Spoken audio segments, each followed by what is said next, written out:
Assalamualaikum warahmatullahi wabarakatuh. Perkenalkan, nama saya Hingkirman. Saya dari kelas D semester 4 keperawatan Stike Syahya Bima. Dalam video ini saya akan membahas terkait dengan infeksi maternal. Infeksi maternal adalah infeksi dalam kehamilan yang bertanggung jawab untuk morbiditas dan mortalitas signifikan. Beberapa akibat dari infeksi maternal berlangsung hingga seumur hidup, seperti infertilitas dan sterilitas. Kondisi-kondisi lain seperti infeksi yang didapat secara kongenital seringkali mempengaruhi terhadap lama dan kualitas hidup. Kehamilan dianggap sebagai kondisi imunosupresi di mana perubahan respon imun terhadap kehamilan dapat mempengaruhi penurunan kemampuan terhadap ibu hamil untuk melawan infeksi. Selain itu, perubahan traktus pada genitalia juga dapat mempengaruhi terhadap kerentanan terhadap suatu infeksi.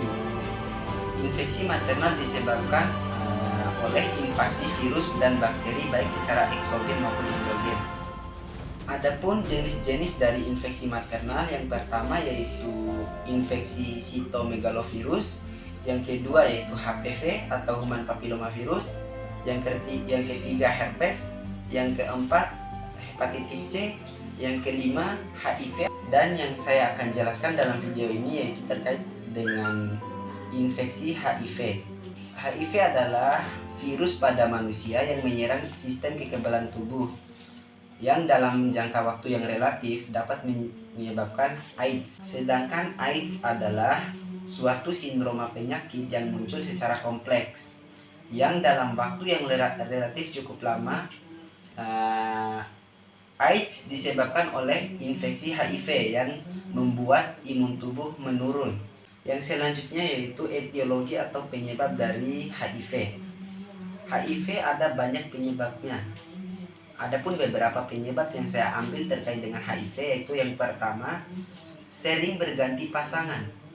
Sering berganti pasangan ini bisa berisiko untuk terjadinya HIV karena karena kita sering berganti pasangan, maka penyakit-penyakit atau infeksi-infeksi dari satu pasangan ke pasangan lain akan menularkan virus terhadap penderitanya. Yang selanjutnya yaitu melakukan hubungan seksual yang beresiko tinggi, baik homoseksual maupun heteroseksual.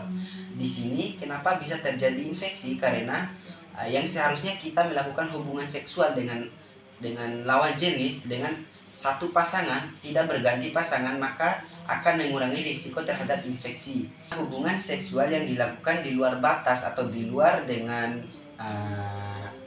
yang seharusnya, maka akan berisiko terjadi infeksi. Yang selanjutnya yaitu penggunaan suntik atau jarum suntik narkoba secara bersamaan. Macam-macam infeksi HIV. Ada 3 macam infeksi HIV. Yang pertama yaitu tahap dini. Tahap ini merupakan fase akut di mana yang ditandai oleh viremia transien masuk ke jaringan limfoid. Secara klinis, tahap ini merupakan penyakit akut yang sembuh sendiri, yang sembuh dengan sendirinya dan terjadi 6-12 minggu. Yang kedua yaitu tahap menengah. Pada tahap ini merupakan fase kronik, di mana pada akhir tahap ini terjadi gejala yang timbul seperti demam, kemerahan kulit, viremia, dan kelelahan. Dan tahap ini atau tahap kronik ini dapat terjadi dan berakhir hingga 7-10 tahun. Yang ketiga yaitu tahap akhir. Tahap akhir merupakan fase kritis, di mana ditandai dengan menurunnya perubahan tubuh penderita secara cepat, seperti penurunan berat badan, diare, infeksi oportunistik, dan gejala lainnya. Dan pada tahap ini lebih dikenal sebagai AIDS. Patofisiologi atau proses perjalanan infeksi HIV. Infeksi HIV terjadi ketika HIV masuk ke dalam darah dan mendekati sel T helper dengan melekatkan dirinya pada protein CD4. Sekali virus tersebut berada di dalam, maka virus-virus yang ada di dalam tubuh penderita yang disebut dengan turunan dari RNA maka akan berubah menjadi DNA. Viral DNA tersebut berubah menjadi viral DNA pada manusia yang menghasilkan lebih banyak sel sejenisnya. Oleh karena itu, terbentuklah virus-virus baru yang keluar dari sel tubuh dan bergerak bebas di dalam aliran darah dan berhasil menulari lebih banyak sel. Proses ini sedikit demi sedikit merusak sistem kekebalan tubuh sehingga mudah untuk diserang oleh infeksi maupun penyakit-penyakit lain. Periode penularan HIV. Yang pertama yaitu periode prenatal atau kehamilan. Pada saat kehamilan,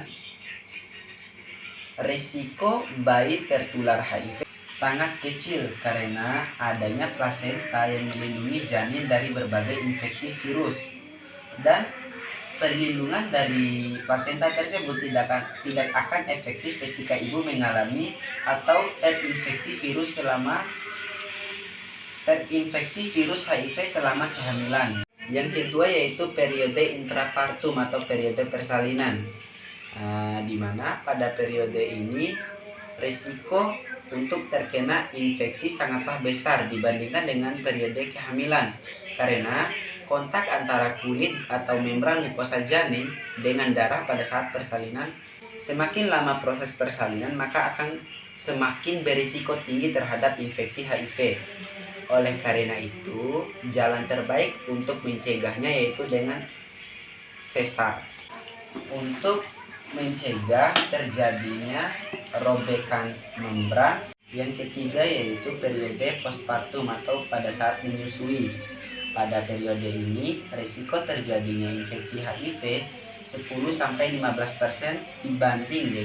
dibandingkan dengan ibu yang tidak menyusui anaknya.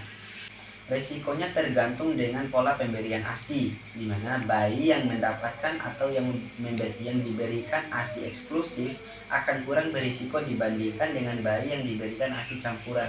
Infeksi pada periode ini akan terjadi ketika adanya robekan puting susu, perdarahan puting susu maupun penyakit payudara lainnya. Pemeriksaan penunjang dan diagnostik. Yang pertama yaitu pemeriksaan VCT.